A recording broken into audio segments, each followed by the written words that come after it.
Adelante.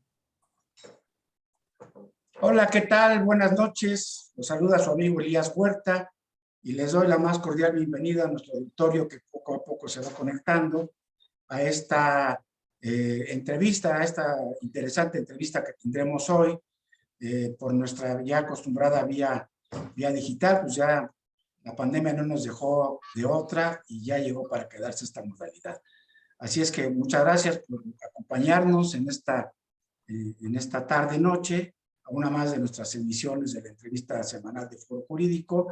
Les doy a todas y a todos los que nos están siguiendo la más cordial bienvenida, y desde luego también a los amigos y a las amigas que nos están siguiendo por Facebook Live.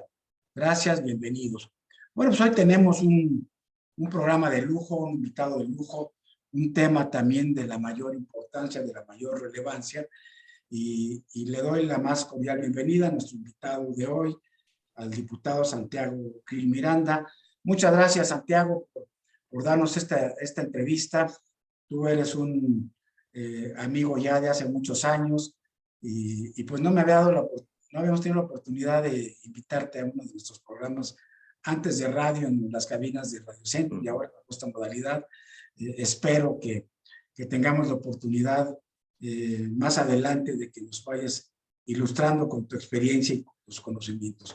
Gracias. Muchas gracias, Elías. Te agradezco mucho la invitación y estoy muy contento de venir aquí a intercambiar ideas y sobre todo las ideas de esta reforma tan polémica como ha sido la reforma energética. Muy bien, pues muchas gracias.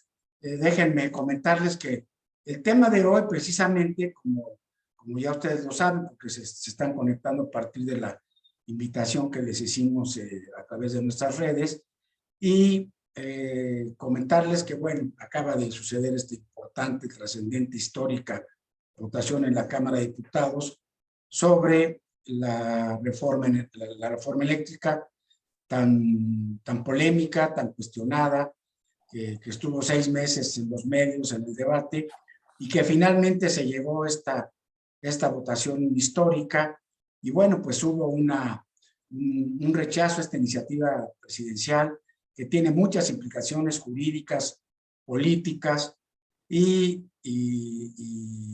le pedía al diputado Santiago Krill que nos ilustrara un poco sobre estos temas, sobre cómo se llevó a cabo esta importante reunión parlamentaria sui generis en el Domingo de Resurrección, con una serie de mañas ahí legislativas que, bueno, las va uno viendo. Entonces le hemos llamado a este programa la importancia de la votación sobre la reforma eléctrica. Y déjenme comentarles que Santiago Krill Miranda no necesita presentación, pero bueno, por un elemental rigor metodológico, daré algunas pinceladas de su semblanza.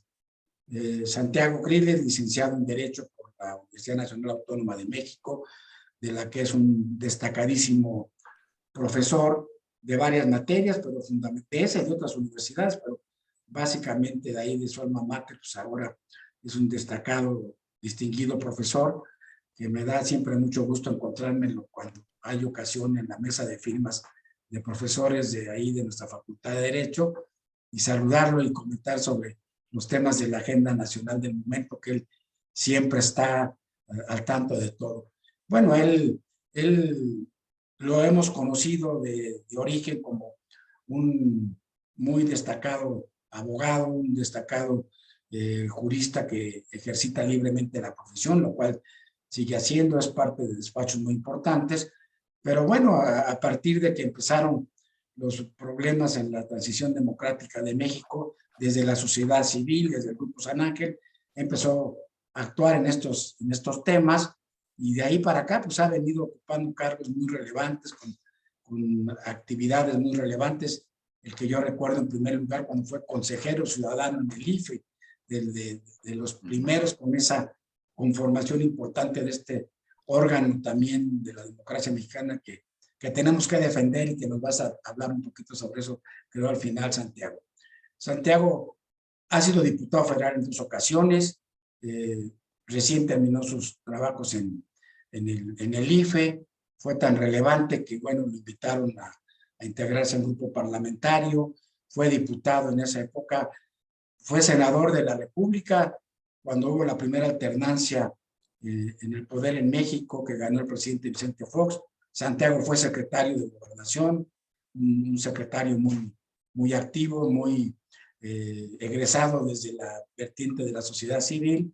Y bueno, pues ahora en esta ocasión, pues pertenece al Grupo de Acción Nacional en la Cámara de Diputados y es vicepresidente de la Cámara de Diputados. Y nos gustó mucho esta importante trabajo que ha hecho desde su grupo, su intervención en tribuna, y bueno, lo invité a que nos platicara un poco sobre esto. Gracias pues, Santiago, por tu disposición a estar con nosotros. No, con mucho gusto. Foro Jurídico, y nos gustaría que nos dieras una primera pincelada de la importancia de esta, más que de la votación, de esta iniciativa, ¿no? ¿Por qué fue rechazada y qué proponía? Más o menos los puntos centrales. Y adelante, el auditorio es tuyo, el Zoom es tuyo para lo que tú nos quieras platicar. Muchas gracias, Elías. Muy buenas noches a todos los que nos están escuchando y viendo a través de este programa.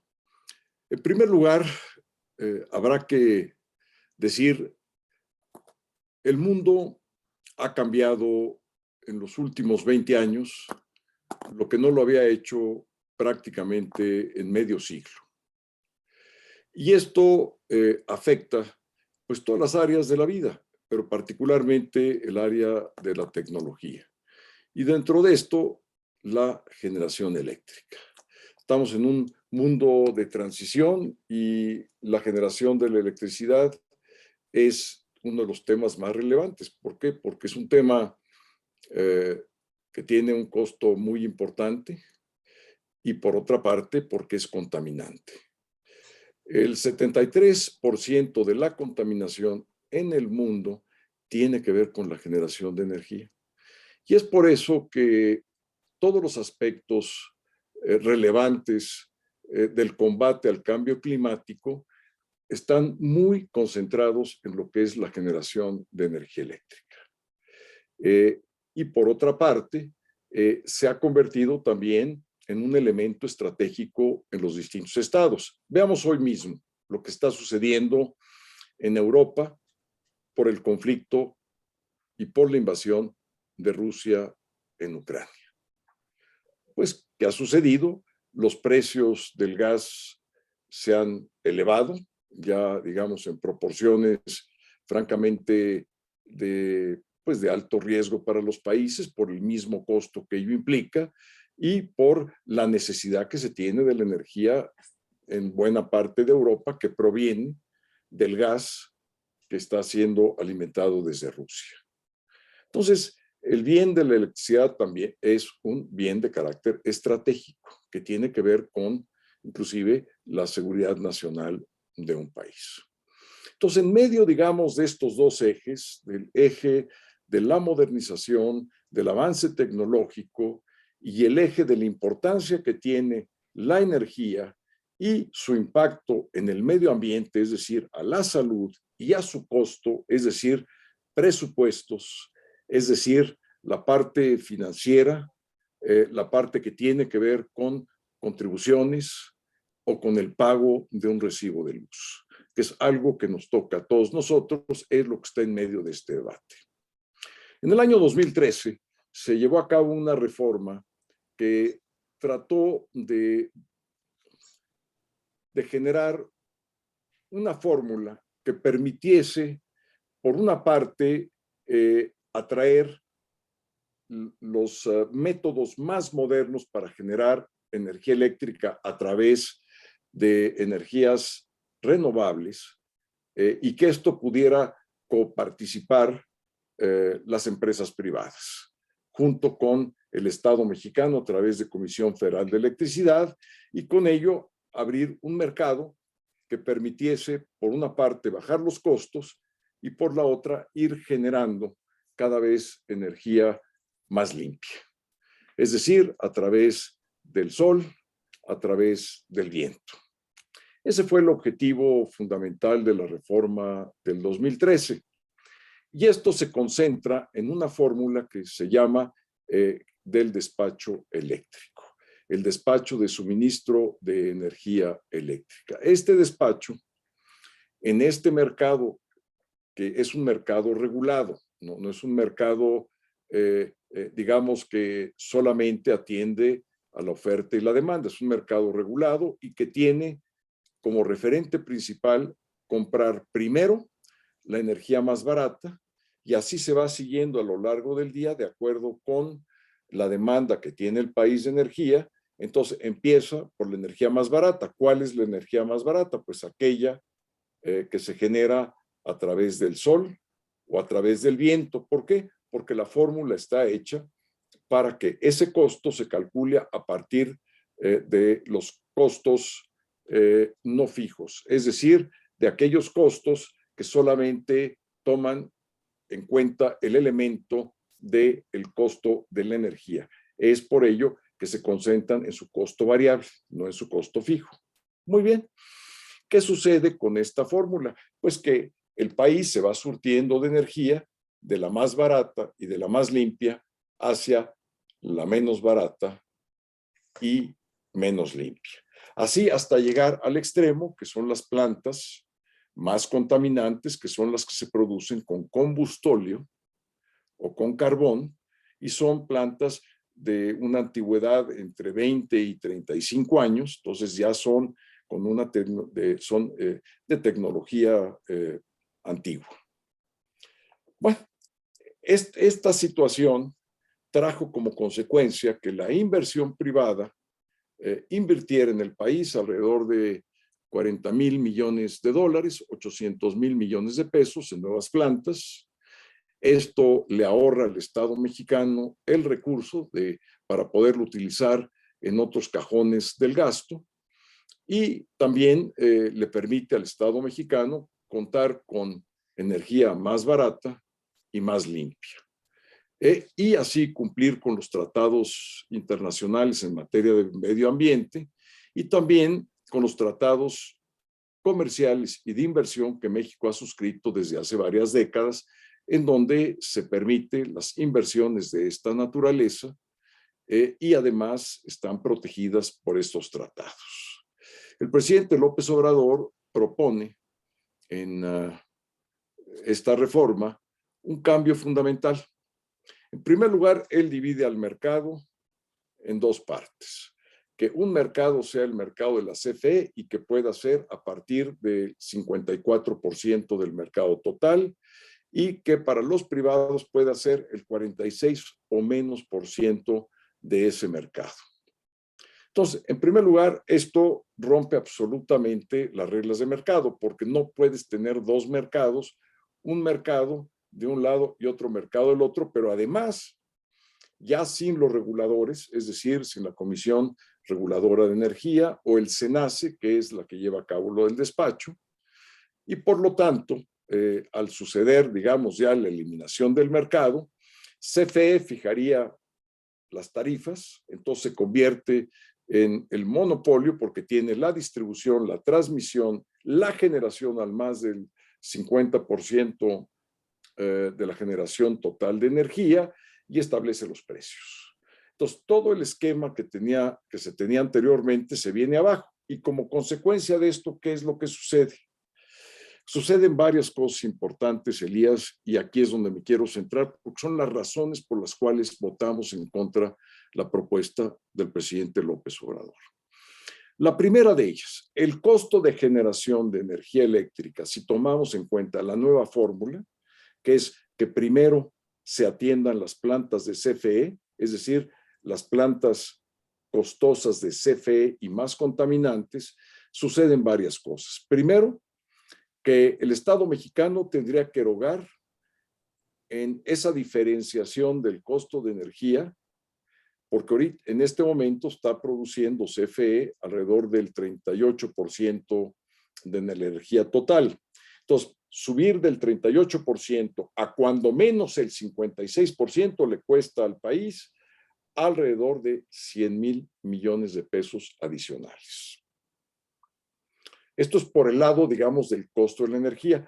por el lado del costo del suministro, que ahí estamos hablando de no el costo variable, sino el costo fijo, sube alrededor de 30,000 millones de pesos. Entonces, ya llevamos 130,000 millones de pesos adicionales a lo que cuesta hoy el esquema. Pero como CFE se convierte en monopolio, es decir, va a tener que hacerse cargo de todas las futuras inversiones. ¿Cuánto se tiene que invertir más o menos en los próximos 10 años para estar a la altura de la demanda de energía, más o menos al ritmo que vamos creciendo? En este sentido no vamos creciendo, vamos en tasas negativas, pero digamos en un ritmo entre 2 y el 3.5%. Pues se requieren otros 100,000 millones de pesos. Llevamos 230,000 millones de pesos adicionales, pero ahí no acaba. Ojo. ¿Qué va a suceder con las inversiones de las empresas privadas nacionales o extranjeras? Pues se van a ir a los paneles, al amparo de los tratados de inversión y de los tratados de libre comercio, las cláusulas de inversión, y van a argumentar lo que se denomina, digamos, en términos de los tratados, una expropiación indirecta. Entonces, tomemos como base, digamos, el costo de la inversión. Y supongamos que como esas plantas ya llevan, digamos, alrededor de 10 años, o un poco menos quizá, pero pongamos 10 años, pongamos que se tenga que pagar a la mitad de su costo actual, con un 50% de amortización. Serían de esos 40,000 millones de dólares, serían 20,000. Esos 20,000, en vez de ser 800,000 millones de pesos, serían 400,000 millones de pesos, que habría que aumentar, digamos, a esa carga de los 230,000 anuales. Entonces, tenemos un problema serio en términos de finanzas públicas. ¿Por qué? Porque esto impacta nuestro presupuesto. Entonces, la pregunta lógica que nos hemos hecho es, ¿quién va a pagar esto? Es una pregunta muy sencilla. ¿Quién? ¿Los usuarios en el pago de sus recibos de luz? Va a ser muy difícil. Con la inflación que tenemos, el desempleo, el incremento de la pobreza, recargar, digamos, el recibo de la electricidad va a ser muy difícil. Pues todo lo van a tener que pagar los contribuyentes. ¿Cuándo? Pues lo podemos empezar a pagar ya, o lo pagaremos en el curso de las próximas generaciones, porque esto va a aumentar el déficit, sin lugar a dudas, y ese déficit va a tenerse que financiar, y al financiarse, pues alguien tendrá que ir pagando los intereses y eventualmente el principal. Pero ahí no acaba el problema, estoy ahorita solamente abordando el problema económico. Y este problema económico también se traduce en las consecuencias que van a arrojar los tratados internacionales al ser violentados, esas cláusulas de inversión, pero también los demás aspectos de los tratados, que son tratados de medio ambiente, no necesariamente de comercio y de inversión, sino también de medio ambiente. ¿Y qué pasa cuando se violentan los tratados? Pues los países que están suscritos pueden poner aranceles como medidas de protección o de respuesta a estas violaciones. Entonces, nuestros productos van a poder ser tasados con nuevos aranceles. Hoy son competitivos, mañana no lo podrán ser porque pues, esos aranceles, al competir en los mercados internacionales, pues les va a afectar porque el producto va a resultar más caro. El problema no acaba ahí. Esos productos también pueden tener aranceles por la huella de carbón. ¿Por qué? Porque la electricidad con la cual se van a elaborar esos productos va a tener una alta carga de generación eléctrica, de electricidad contaminante.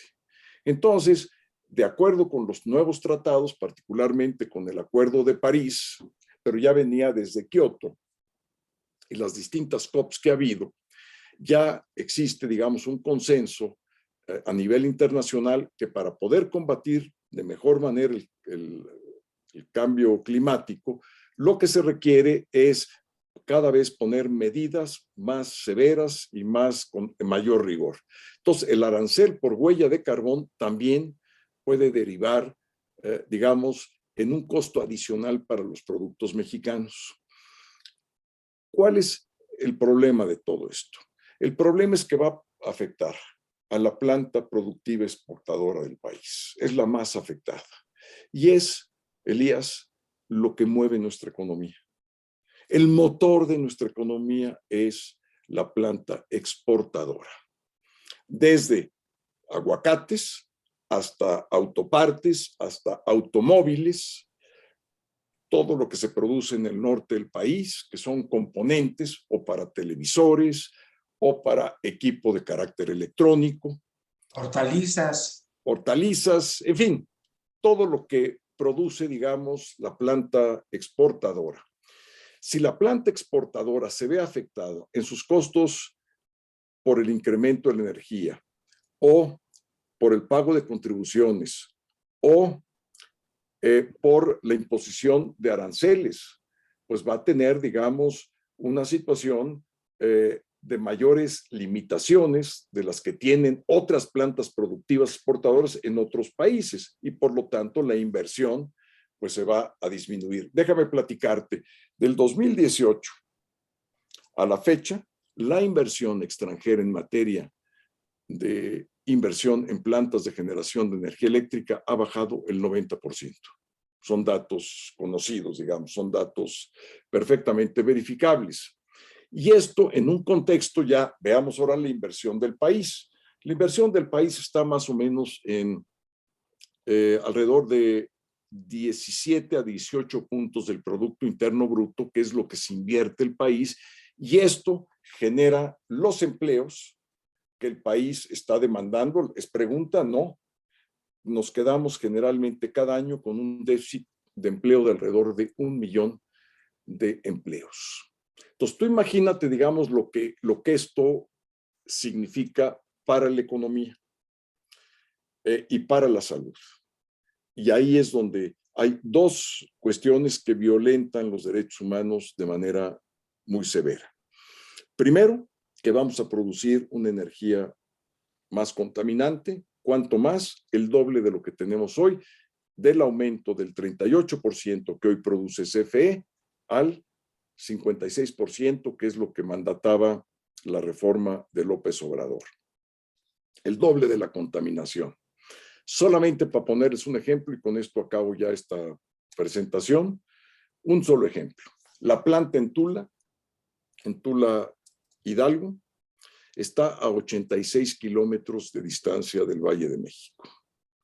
Esa planta, en época de vientos, tiene un orden de contaminación que llega, digamos, al Valle de México, y al llegar a Valle de México se convierte en el elemento de más contaminación que tenemos por arriba del transporte.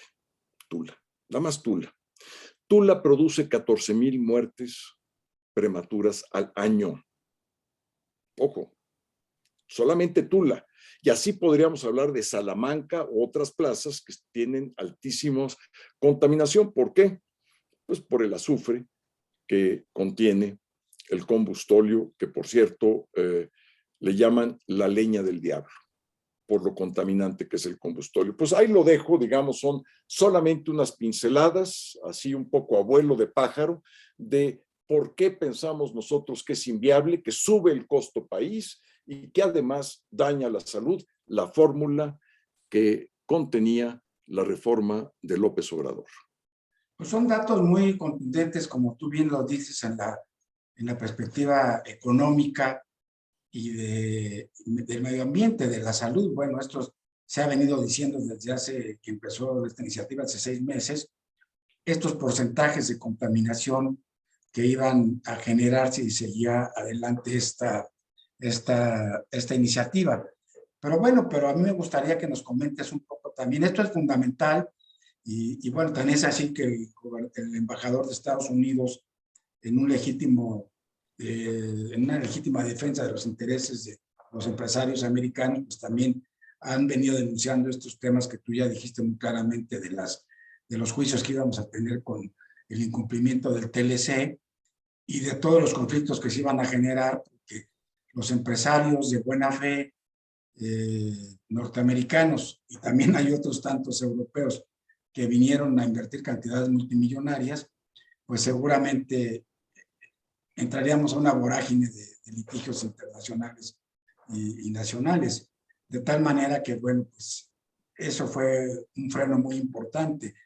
Yo nada más recuerdo en nuestras clases más elementales de economía y de sentido común, pues lo que los países en vías de emergentes o en vías de desarrollo como el nuestro, pues andamos luchando y buscando la inversión extranjera, la inversión de los empresarios nacionales, y aquí es un salta para atrás en este aspecto. Creo que es muy importante. Los datos que tú das de la inversión que está parada ahorita, pues es criminal para la manera en cómo está la economía mexicana, que una de las principales formas de salir, o la más importante, pues es la inversión de todo tipo, ¿no?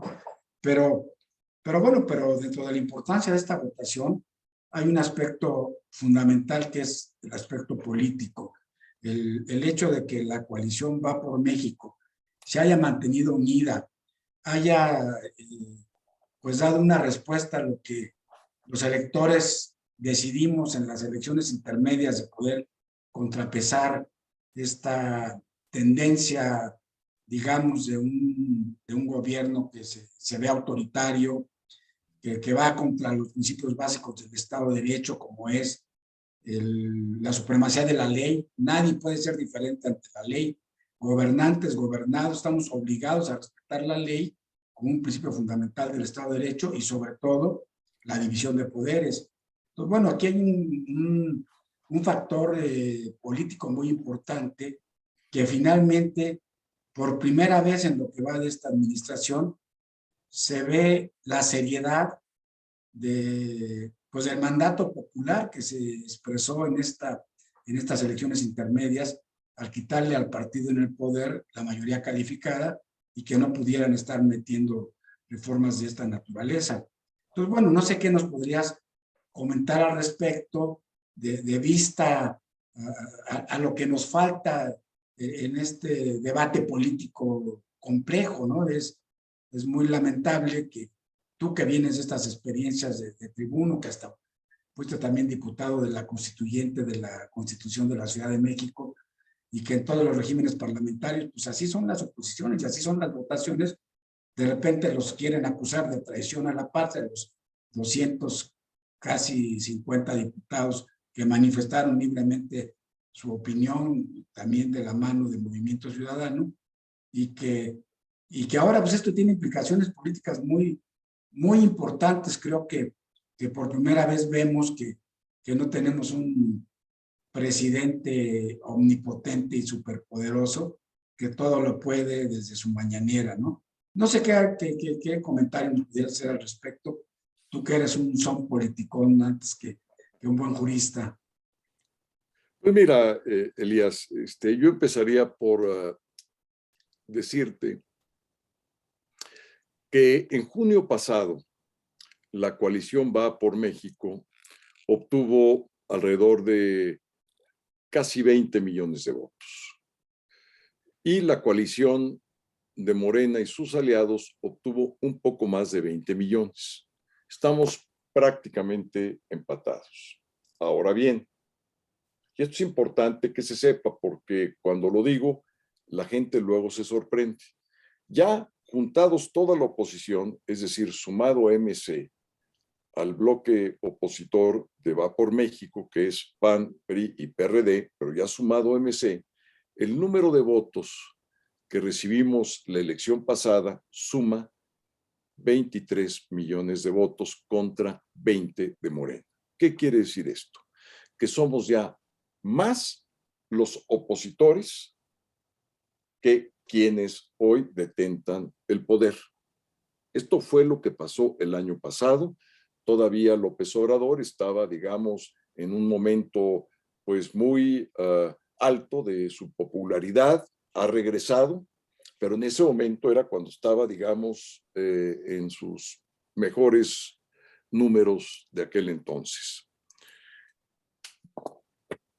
Ante esto, se dio la discusión del presupuesto. En esa discusión no varió una sola coma el presupuesto que presentó el presidente López Obrador. Y entonces yo me pregunté, Elías, ¿pero cómo era posible de que no hubiese diálogo con la oposición? Máximo que habíamos sacado más votos en la urna que ellos. Y entonces me cuestioné, bueno, ¿y dónde está esa voz? Entonces, ¿qué fue lo que hice? Redacté una carta al presidente, me fui a Palacio Nacional, se la presenté, no estaba él, pero me la recibieron. Y lo que le decía yo en esa carta, le digo, presidente, llevamos 3 años, porque era justamente cuando se cumplían sus 3 años de gobierno, y la oposición no ha tenido un diálogo con usted. Es una cosa increíble en un Estado democrático. O sea, lo de menos es hablar. Digamos, ya no digamos llegar a acuerdos, pero lo de menos es hablar. Entonces el presidente a los 2 días en la mañanera me responde y dice, está bien, vamos a abrir un diálogo político, le voy a instruir a mi secretario de Gobernación que lo haga. Lo hizo, me llamó, tuve varios encuentros con el secretario de Gobernación, López, Adán Augusto López. Quedamos y convenimos de establecer 7 mesas. Una de esas mesas era sobre la reforma eléctrica, otras eran sobre los grandes problemas nacionales, era la seguridad, era el tema de la economía, era el tema de la salud, particularmente de la pandemia, etcétera, etcétera. Sí, 7 temas de problemas nacionales, incluyendo, por cierto, el tema de la reforma electoral. Bueno, estuvimos esperando 4 meses para poder instalar las mesas. No hubo manera. Se abrió el Parlamento abierto para tratar de intercambiar ideas en el Parlamento abierto. ¿Y qué escuchamos? Pues pura ideología, muy pocos números. Nuestros informes que provenían, digamos, de datos públicos, conocidos, etcétera, pues no se compadecían con los otros números que nos presentaba CFE. Nada más te doy un dato. En el 2018, CFE reportó 111,000 millones de pesos de utilidades. Y a partir del 2018, es decir, de este gobierno, ahora ha perdido más de 200,000 millones de pesos. Ahí están los datos, ahí están los estados financieros. ¿Por qué durante la administración anterior la reforma se lleva a cabo en 2013? Las inversiones vienen al país y empiezan realmente a dar ya resultados en el año 2015. En 2015, 2016 y 2017 son más de 200,000 millones de utilidades para CFE. El último año fueron 111,000 millones nada más en 2018. Y la casualidad es que llega 2019 y pérdidas de más de 40,000 millones. Y así súmale al día de hoy de 200,000 millones de pesos. ¿Por qué antes? Es la pregunta. ¿Por qué antes con la inversión y con los privados sí se podía CFE reportar utilidades y hoy no las puede reportar? ¿Por qué? ¿Cuál es el problema? Ese es uno de los temas, digamos, fundamentales. Entonces, queríamos nosotros abrir ese diálogo, Elías. El diálogo fue negado. En el Parlamento abierto hubo posicionamientos, no hubo diálogo, no hubo intercambio. Y al 11:45 nos dice el grupo de Morena pues que quería aceptar algunos de nuestros puntos que habíamos nosotros propuesto. Una lista de 12 y dice, vamos a meter 9. No, a ver, eso no fue así. Porque el tema central para nosotros era el orden del despacho de suministro de energía eléctrica, que empezara con las plantas más baratas y menos contaminantes, y que estuviera el mercado puesto con los reguladores del mercado, porque es un mercado regulado. Esa era nuestra propuesta. Esa nunca se aceptó. Todo lo demás son cuestiones totalmente menores que son absolutamente irrelevantes ante esta propuesta que habíamos hecho. No se aceptó. Nos fuimos de esa manera pues a este debate que ustedes vieron el domingo de resurrección. Nos habían convocado para el martes, lo prorrogaron hasta el domingo y terminamos pues ya el lunes de madrugada. Entonces, ¿cuál es el problema que yo veo?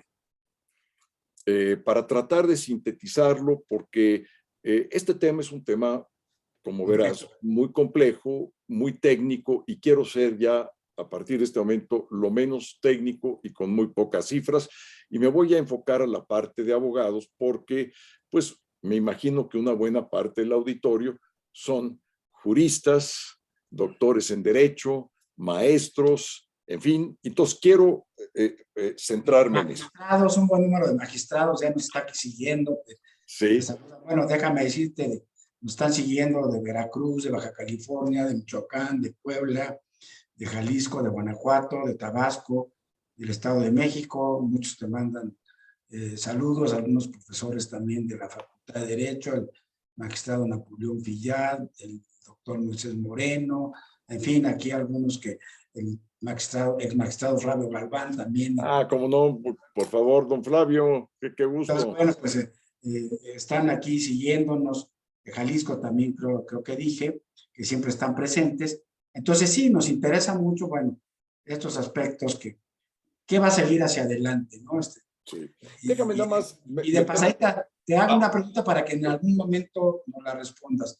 Sí. Escuchamos también ahí que hay una propuesta alternativa de Va por México. Si en algún momento, antes de que termine el programa, nos dices muy brevemente cuál es esa posibilidad de tener, para acabar con algunos vicios que sí podía haber de la reforma anterior. Toda reforma es perfectible, todo proceso, sobre todo la autogeneración de electricidad, y que parece que ha habido algunos abusos que el propio diputado Moreira lo aceptó, que ellos tenían una propuesta. Entonces, que al final, después de tu reflexión, les dijeras, ¿qué proponen ustedes para una salida y que no nos quedemos entrampados, ¿no? Sí, mira, justamente quería yo empezar por esto. La exposición de motivos del presidente López Obrador en términos de esta reforma eléctrica nos dice lo siguiente, y esto es clave para nosotros los abogados. Nos dice, la motivación fundamental es que es un sistema injusto, injusto para el Estado mexicano, injusto para la CFE, porque CFE opera a costa de los privados y eso es lo que le hace reportar pérdidas.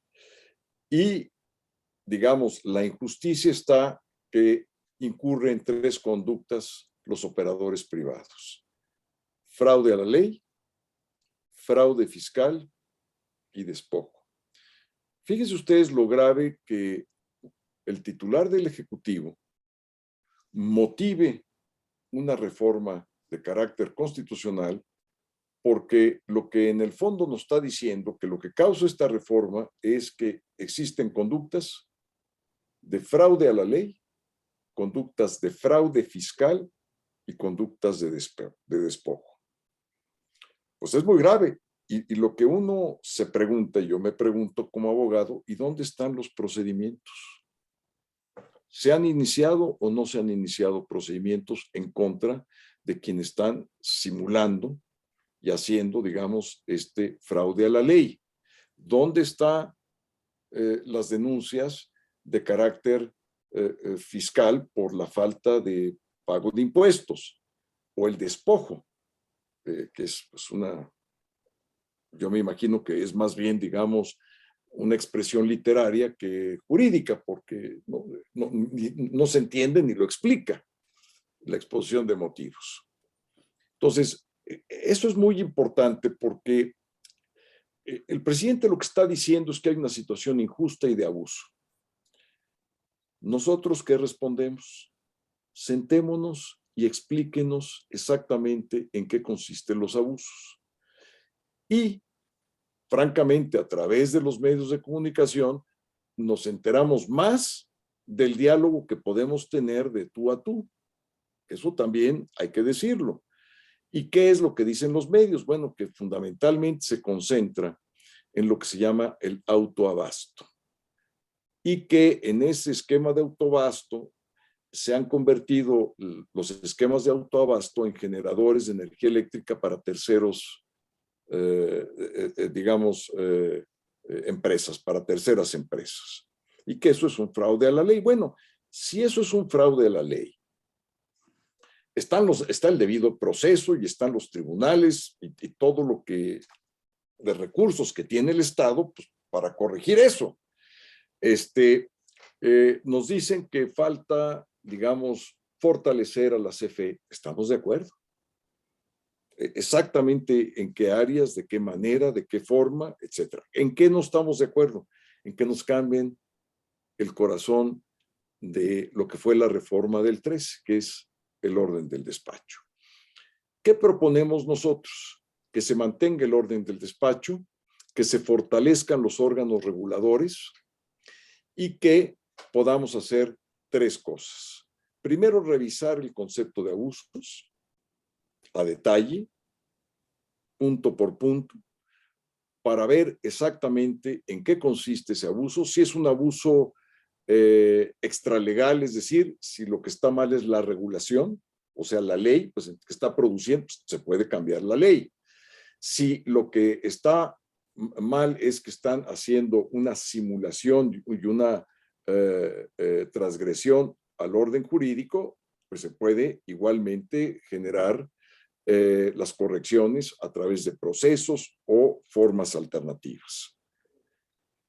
Primero.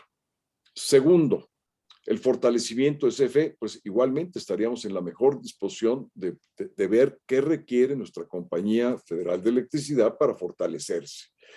Y en tercer lugar, quisiéramos que la transición tecnológica, y es donde se centra el corazón de nuestra propuesta, pueda acelerarse y que pudiéramos establecer un mecanismo de financiamiento para todas las casas de habitación del país, particularmente donde hay sol, y donde tenemos prácticamente 300 o más días del año de sol, para que puedan gozar de los beneficios de una energía renovable, es decir, no contaminante, y de una energía prácticamente al alcance o debe de estar al alcance de todos. Y esto también para quienes son pequeños productores, los que tienen los talleres, es decir, masivamente poder establecer, digamos, o de la energía del viento o de la energía que produce a través del sol, pero digamos como una política masiva. Tú imagínate lo que hubiese pasado si los europeos hubiesen podido defenderse de mejor manera de la alza de los precios del gas a través, digamos, de un esquema mucho más completo de paneles solares o de molinos de viento. Hay países europeos, pero sobre todo los chicos, como Dinamarca, que ya están prácticamente al 70% con energías renovables, pero son países, digamos, de una dimensión por la población y por su circunstancia muy distinta a la nuestra. Pero yo creo que una política pública de esta naturaleza podría ayudar mucho. Segundo, una política pública que permita... Estamos en medio del cambio climático y esto es la supervivencia de la raza humana también. Exacto, exacto. Y, por ejemplo, todo un esquema de cooperativas que permita la agrupación, digamos, de los vecinos o de varios productores a pequeña escala, de varios talleres que puedan juntarse y poder hacer su inversión solar o de viento, dependiendo dónde se encuentren, etcétera, etcétera. Entonces, toda esa parte para nosotros es fundamental, es, digamos, lo que quisiéramos nosotros lograr. También, por supuesto, que la inversión se mantenga, pero no solamente se mantenga, vengan nuevas inversiones. Requerimos, para darle una idea, digamos, al público que nos está escuchando, alrededor de 3 o 4 puntos del PIB tenemos 17, 18, llegar a 20 o 21 para poderle hacer frente a la demanda de empleo del país año con año. Entonces, eso se tiene que invertir. ¿Quién lo invierta? Pues puede ser los privados, el sector social, el sector público, pero se tiene que invertir. O sea, la economía no puede crecer de manera dinámica si no hay inversión. O sea, es una ecuación demasiado sencilla para no verla. Entonces, nuestra propuesta está enfocada, a nuevas inversiones, a la transición energética fundamentalmente para energías no renovables, a corregir los abusos si es que existen y donde existen, y a fortalecer la CFE. De manera muy comprimida, Elías. Eso sería. Vivimos en un mundo globalizado, en un mundo interdependiente, con economías abiertas que siempre benefician a las mayorías. Y bueno, estamos yendo en contra del avance histórico de estos temas y sobre todo el que tú ya has enfatizado, el del medio ambiente, que es fundamental. Yo quisiera en esta parte final del programa que nos trataras un poco un tema jurídico que abordaste en tribuna. Me gustó mucho tu intervención, no te dieron tiempo, qué bueno que aquí tienes un poquito más de tiempo, pero este tema del que también la oposición se ufana y que tiene sus matices jurídicos delicados, que es que 7 ministros de la Corte votaron porque la ley en la que se quieren fundamentar para darle la vuelta a este rechazo a la iniciativa presidencial, pues votaron porque es inconstitucional la ley de la industria eléctrica, y por los 4 votos que me parece muy lamentable en la historia de este país, lo que yo he tenido desde que fui estudiante de la Facultad de Derecho a la fecha, que un presidente de la República se jacte, presume de tener prácticamente en la bolsa 4 votos para frenar cualquier iniciativa o cualquier reforma constitucional. Entonces, platícanos un poco de eso, porque parecería que están dando un manotazo contra una decisión que fortalece nuestro debilitado sistema de división de poderes, y de repente, bueno, pues creen que con este tema de los 4 votos en la Corte contra 7 que declaran la inconstitucionalidad, pues ya son triunfalistas. Hay un tema aquí muy técnico, yo no sé en qué momento, no lo recuerdo, se dio esa manera de declarar o no constitucional o inconstitucional una ley o una reforma constitucional, cuando que los órganos judiciales, preferentemente el cúpula del Poder Judicial, que es el que se encarga, de acuerdo con la teoría de la división de poderes, de controlar a los otros 2 poderes, necesita una mayoría calificada cuando debe ser una mayoría simple. ¿Algún comentario, alguna reflexión? Sí, mira, un poco de antecedentes. El presidente López Obrador, antes de pensar en su reforma constitucional, pensó en una reforma legal a la ley de la industria eléctrica. Entonces, a través de esa reforma, quiso alterar este esquema del despacho del que he platicado. Ahí es donde está la problemática. Inmediatamente, quienes se vieron afectados por ese nuevo modelo, solicitaron amparos, se fueron a los tribunales y varios jueces, 3 jueces de distrito, otorgaron amparos con efectos generales, algo que no se ve de manera muy usual, pero sucedieron. ¿Y por qué lo hicieron? Porque al otorgar la suspensión, perdón, dije amparos, suspensión, al otorgar la suspensión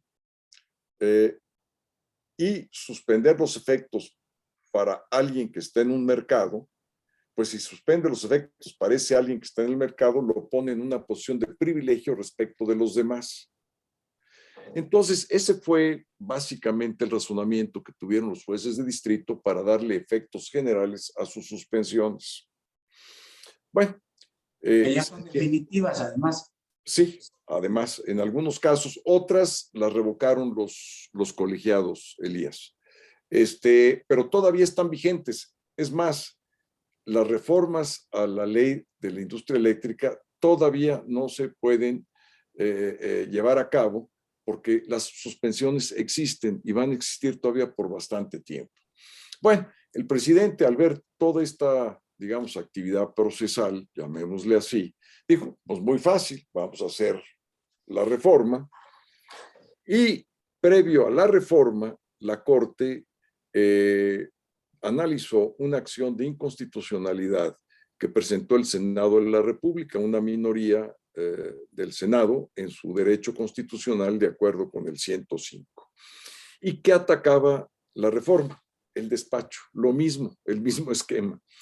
Y entonces, de una manera muy poco usual, y quienes han seguido los procesos de la Corte me entenderán muy bien, de una manera atípica, en vez de discutir artículo por artículo de las reformas, se hizo la discusión por temas, Elías. Y eso generó mucha confusión. Yo mismo que estaba dándole seguimiento a la discusión, te ibas perdiendo porque al final estabas votando primero por temas, pero los artículos traen varios temas y entonces ahí fue donde se hizo el debate, particularmente en las cuestiones relativas al medio ambiente y a la competencia. Y en esa confusión se pensó originalmente que se habían votado 8 y entonces en consecuencia era inconstitucional esa serie de disposiciones. Y en otros casos eran 7, en otros casos eran 6, fueron, digamos, votaciones muy poco uniformes en general, porque hubo votaciones por la constitucionalidad de alguna de las reformas, es decir, tuvieron más de 6 votos o más. Ante todo esto, ya una vez que pude yo revisar algunas versiones estenográficas, pues me doy cuenta realmente de que fue algo atípico, fue algo sumamente confuso hacer el planteamiento como se hizo para la discusión. Y efectivamente, cuando ya el presidente de la Corte pregunta directamente sobre los artículos a cada uno, ya se aclara la situación y queda 7-4. Pero 7-4 representa un poco más del 70% de los integrantes de la Corte. Entonces, tú imagínate en qué circunstancia estamos. Primero, las reformas a la ley de la industria eléctrica, que son el corazón de lo que estamos discutiendo, 7 ministros y ministras dijeron que era inconstitucional por 2 temas.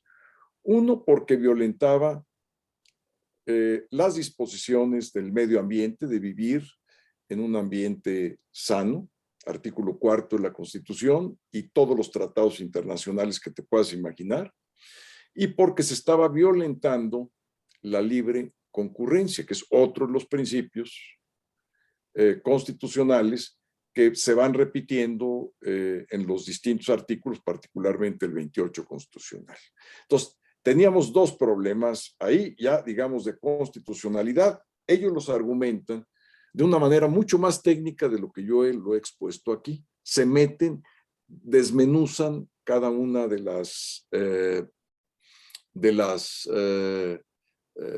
argumentos, en fin, de las disposiciones.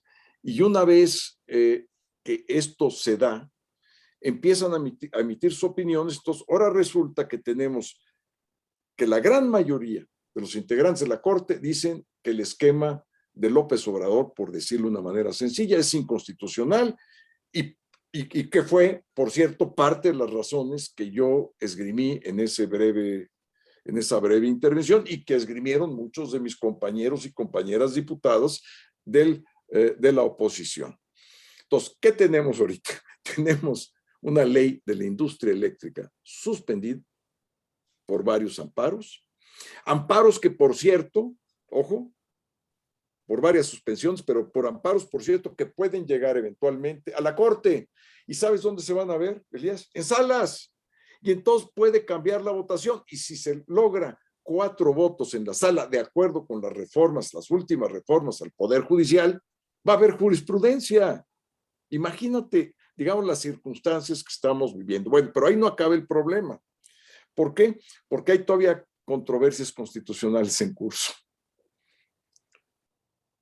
Ahora, tú piensas, ¿cómo va a decidir un juez de distrito que se le presente un caso ahorita? ¿A quién le va a hacer caso? ¿Qué argumentos va a utilizar? ¿El de los 7 ministros o el de los 4? O sea, Pues, yo creo que el de los 7. pues sí, pero me explico, digamos. O sea, estamos en una situación totalmente irregular. Ahora, tú ponte en los zapatos. Déjame hacerte un paréntesis, déjame hacer un paréntesis. Son estos jueces muy valientes que han dado las suspensiones de plano, yo también Sí. las he leído, hemos hecho programas aquí en este espacio al respecto, pero son los jueces especializados, no es que sean nada más 3, no, porque son los especializados, los que se Sí, han claro, son los de competencia. Y eso es bien importante, y han sido, tú ya lo explicaste bien, pero yo que presupongo, pues es que todos estos amparos se van a ir ganando, y que a la hora que lleguen a las salas de la Corte, pues con un solo, ahí sí es una mayoría simple, como tú dices. Y si tú reconformas, digamos, los votos, los 7 votos en las salas, te vas a dar cuenta de lo que va a suceder. O sea, eso no, o sea, es matemático, o sea, es demasiado evidente. Es de lógica, sí. Sí. Pues bueno, ese es un tema importante porque generan ahí nuevamente una confusión y creen que que el histórico rechazo de la oposición unida, que nos da mucho gusto ver a la oposición unida por lo que viene todavía en este país por delante, parecería que no tiene ninguna consecuencia, cuando que sí la tiene, por esta votación ahí de 7 contra 4, que la verdad es que resulta confusa. Y bueno, desde la academia, desde el foro, obviamente las condiciones no son ahorita las óptimas, pero tendremos que pugnar, como lo hemos hecho en otras etapas históricas de este país, porque se ajuste esa reforma. No es posible que haya una votación de esta manera en la Corte, que es el órgano supremo del país que defiende la Constitución, y si están diciendo que es inconstitucional 7 de los 11, pues para eso está, para defender la Constitución, y que haya ahí una regla de 3 inversa que diga que 4 son mayoría, ¿no? Sobre 7. Es el 72% que dijo que la Constitución, perdón, que las reformas a la LIE, la Ley de Industria Eléctrica, son inconstitucionales. Es el mundo al revés. Oye, Santiago, pues estamos en la parte final, es muy interesante, la verdad es que hay muchas felicitaciones aquí de los amigos también, pues, que están también de Querétaro, de Hidalgo, de Yucatán, de Chihuahua, en fin, gracias por su confianza, por seguirnos en estos programas. Hay un tema que hemos tratado en este espacio con consejeros, con académicos, con intelectuales, que es el de la autonomía, el de la supuesta reforma electoral. Tú eres parte de este proceso, fuiste un consejero ciudadano en este inicio de buscar esta importante institución democrática que tiene prestigio mundial, que nos han llamado otros países a que les ayudemos a hacer su sistema democrático, que tenemos una legislación compleja, en fin, pero que es la que la sociedad mexicana se ha dado con todos los partidos, y que ahora, bueno, pues estamos ante la amenaza de una reforma electoral que nos quite al INE, antes IFE.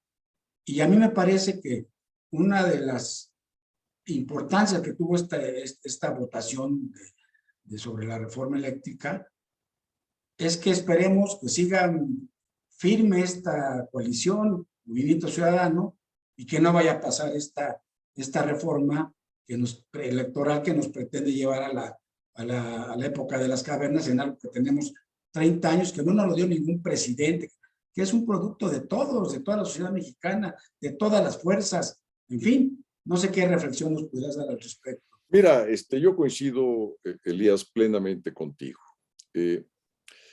Si en algún tema hemos avanzado desde el punto de vista de nuestra transición democrática, es en las reglas de la competencia política, en el árbitro electoral. ¿Por qué? Pues porque la propia evidencia así lo demuestra. Han ganado prácticamente todos los partidos, ha habido alternancia, inclusive digamos, no solamente los partidos tradicionales, el PAN y el PRI, sino el nuevo partido Morena, que es de reciente creación. El PRD ha ganado muchísimas alcaldías, ha ganado estados, todos hemos ganado diputados, senadores, en fin, entonces ya hay una regularidad en la alternancia, y nunca como ahora se había atacado al INE y a su presidente de la manera como lo ha hecho el presidente López Obrador. Nosotros, y quiero que quede muy, muy claro, nosotros no vamos a votar una reforma que debilite la autonomía y la independencia del INE o que intente cambiar su integración. Podemos platicar de muchas cosas, pero no estamos dispuestos a ceder un ápice en una lucha que a mi generación, a tu generación y a otras generaciones nos costó enorme trabajo diseñar, negociar, finalmente lo que hoy es el INE, que es producto de múltiples reformas, que podemos irnos hasta la época de la reforma Reyes-Heroles, en los años 70, hasta las últimas reformas de hace un par de años, que han venido, digamos, mejorando el sistema electoral al punto de que ya no tenemos prácticamente conflictos postelectorales como teníamos antes, ya no digamos en el 88, en el 86 en Chihuahua, yo recuerdo, bueno, pues eran otras épocas, ya eso evolucionó. Y nuestro sistema electoral pudo, digamos, avanzar al ser un referente, como tú bien dices, internacional. Naciones Unidas, la OEA, la Comisión Interamericana, siempre pone, digamos, como ejemplo, como uno de los ejemplos, a nuestras reglas y autoridades electorales. Tampoco vamos a permitir, si tú me lo permites, como Coalición Va por México, que se militarice el país y particularmente la seguridad pública. La seguridad pública, tú lo sabes, lo saben todos, debe tener un mando civil, tal y como lo establece nuestro artículo 21 de la Constitución, y además, ese es el argumento constitucional, digamos, pero el argumento de fondo es que una militarización debilita nuestra base democrática. Finalmente, queremos un México libre y democrático, no militarizado. Tenemos un enorme respeto y reconocimiento a nuestras Fuerzas Armadas, sin lugar a duda. A mí me ha tocado trabajar con varios integrantes del Ejército Mexicano, secretarios de Defensa, y les tengo un enorme aprecio y reconocimiento, particularmente en todo lo que es protección civil, que me tocó codo con codo hacerle frente por 5 años a las situaciones de contingencias en materia de protección civil, pero yo creo que es un gran equívoco que el primer respondiente en materia de seguridad pública sea un militar que está capacitado, con una disciplina, que tiene un equipo, que tiene una ideología orientada a defender la seguridad nacional, que es muy distinta de la seguridad pública. Aunque son dos conceptos medio parecidos, son diametralmente distintos. Uno tiene como fin velar por la integralidad de nuestro territorio, de nuestra soberanía nacional, y el otro tiene como finalidad prever, porque buena parte, digamos, de la policía, su labor es de prevención de delitos del orden común. Y así te vas hasta el rango del crimen organizado.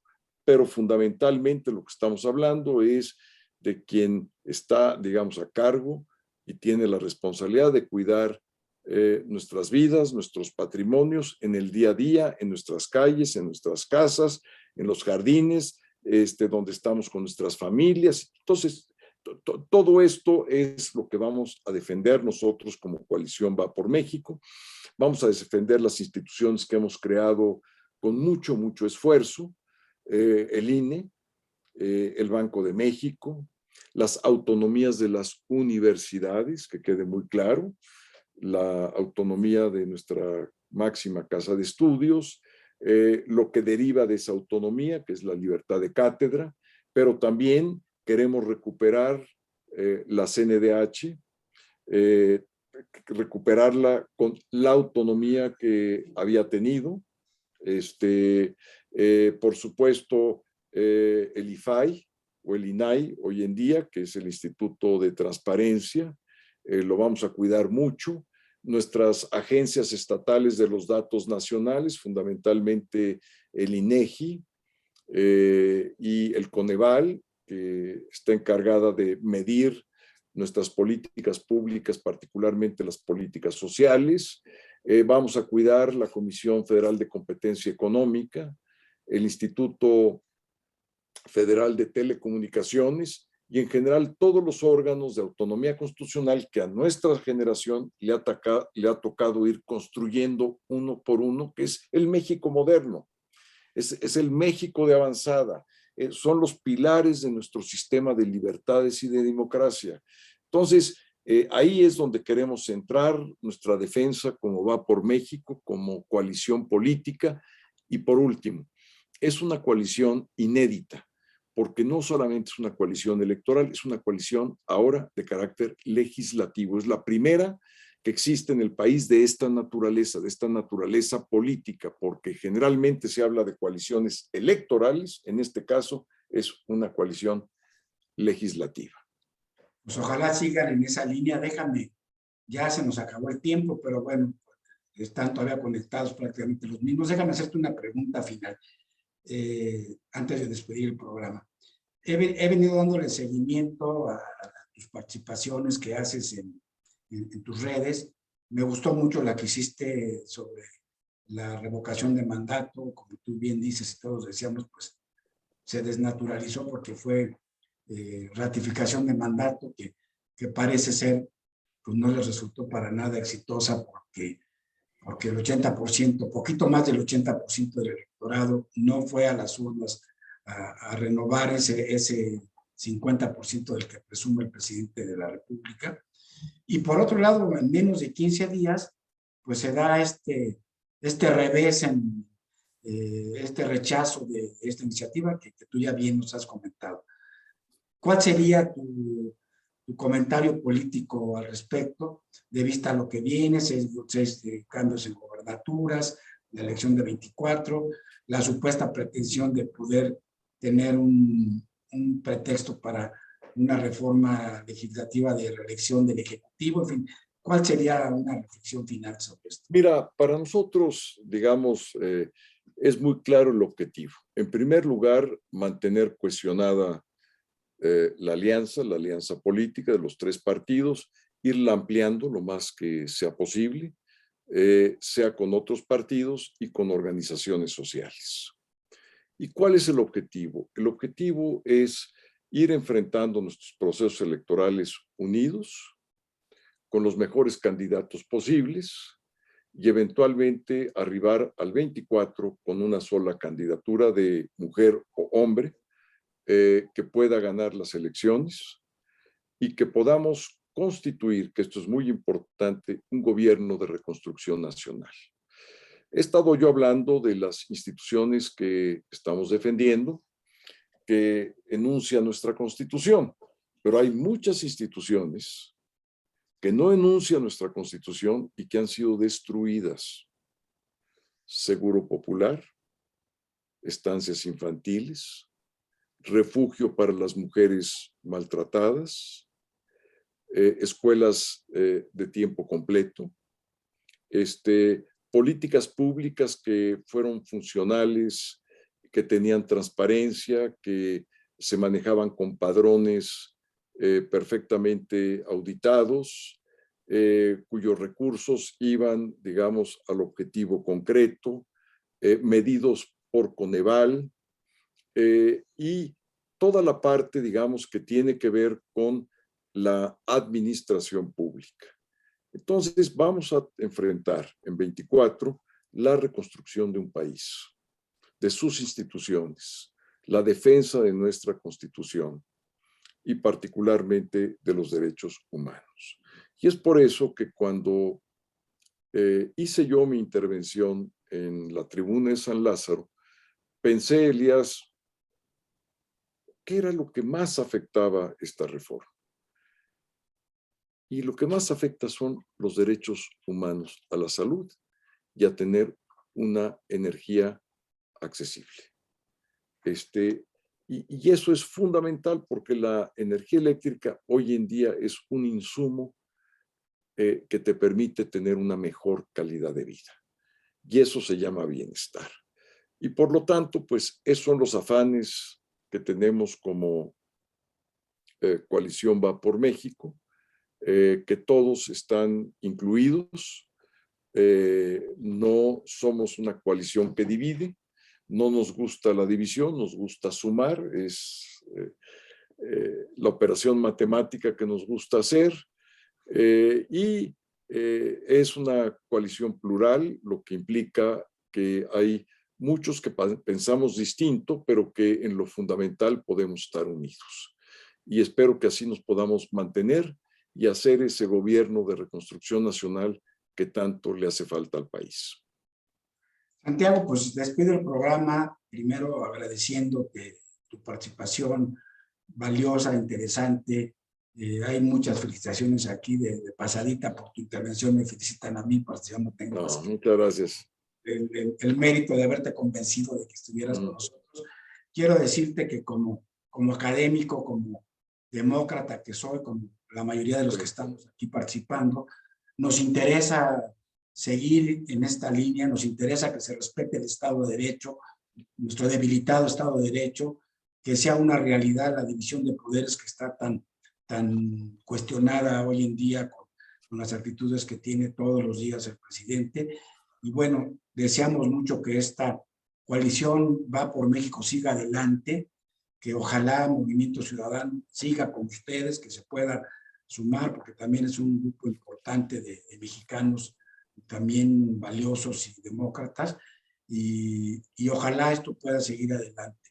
Qué bueno que como vicepresidente de la mesa directiva, desde la fracción parlamentaria del PAN, tienes esta destacada actuación. Te felicito. Ha sido congruente con tu trayectoria profesional, política, académica, y nos da mucho gusto que estés en este proceso defendiendo las instituciones que hemos, como tú bien lo dices, creado todos, no es nadie nos las ha dado. De todos. Ha sido sangre, sudor y lágrimas de muchas generaciones y que seguiremos así. Así es que te agradezco mucho, Santiago. Estaremos atentos a este trabajo, te seguiremos invitando, estarán abiertos. Muchas gracias. Este espacio está abierto para ti, para tus compañeros diputados, y de la mano de mi agradecimiento agradezco a todas las personas que se conectaron, a nuestros amigos y amigas de todas estas entidades federativas que nos dispensan con su confianza. Gracias por estar con nosotros, y a quienes todavía siguen desde Facebook Live. Mañana desde YouTube subiremos esta entrevista a este canal importante para que puedan seguir, y otras gentes que no estuvieron presentes, escuchar tus valiosos comentarios y reflexiones. Muchas gracias. De verdad, Elías, agradezco, por supuesto, a ti como nuestro anfitrión, que me brindas este espacio para intercambiar estas ideas que pues son lo que estamos discutiendo en San Lázaro, y para mí es una enorme oportunidad poderlo hacer aquí en tu programa y con todas las personas, mujeres y hombres que en este momento nos están siguiendo. Pues un saludo cordial y un enorme agradecimiento, y espero que estas ideas que expreso, por supuesto que no espero que todo el mundo esté de acuerdo, porque no, además estoy muy acostumbrado a la pluralidad en todos los sentidos, además la aliento, pero que al menos sí expliquen las razones de alguien que votó en contra de la reforma eléctrica, que es un representante popular y un representante de la nación mexicana. Es un gran honor para mí tener esa representación y poderla ejercer a cabalidad. De verdad que agradezco este espacio, porque son también parte de mis funciones poder explicar a quienes represento las razones y los motivos que me inducen mi sentido del voto. Gracias, Elías. Buenas noches y buenas noches a todos los que nos han Gracias. acompañado en esta transmisión. Hasta luego. Gracias.